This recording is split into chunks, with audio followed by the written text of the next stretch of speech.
Stan Gibilisco here. I'm going to explain to you what happens when you connect identical electrochemical cells or batteries in parallel. What you need to do, though, is remember in this particular circuit that each and every one of these batteries or cells must be the same as all of the others. That must have the same voltage.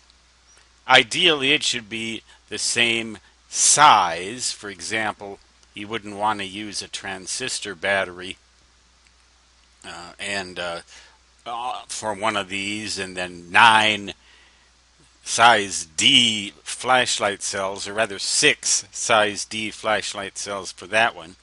The polarities all have to be in agreement.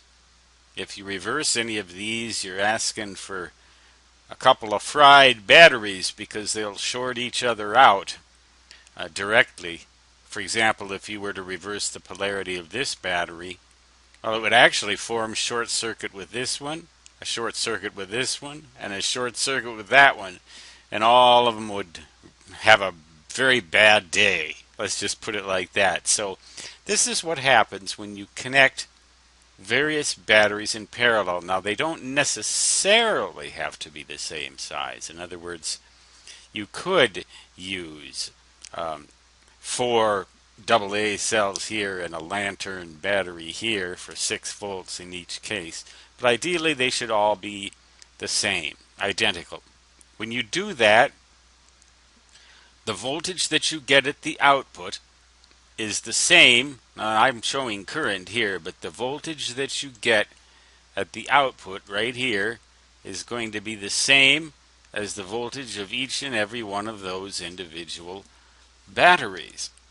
But the current is going to equal the sum of the individual currents. If we have 4 batteries as shown here, I1 plus I2 plus I3 plus, in this case, I4. You add up those currents and you're going to get the total current I. Even if each battery delivers a slightly different current, if you add them all up, you're always going to get that result. So that I'm going to say it again, in a nutshell, Bill O'Reilly, plug your ears, is the way that currents add in parallel. They simply add the same way as voltages would in series. So if you were to connect these 4, say they're 6-volt batteries, you were to connect all 4 of them in series, you'd get 6 plus 6 plus 6 plus 6 equals 16 volts.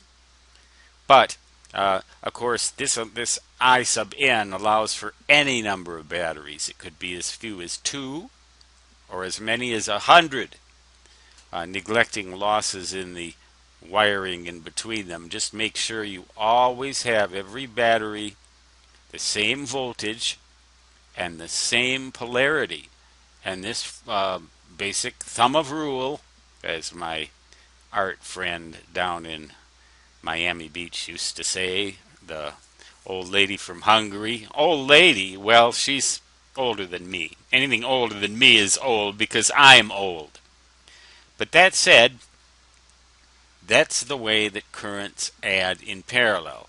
You just add them up, just like capacitances would add in parallel. Stan Gibilisco signing off for now. Until next time, so long.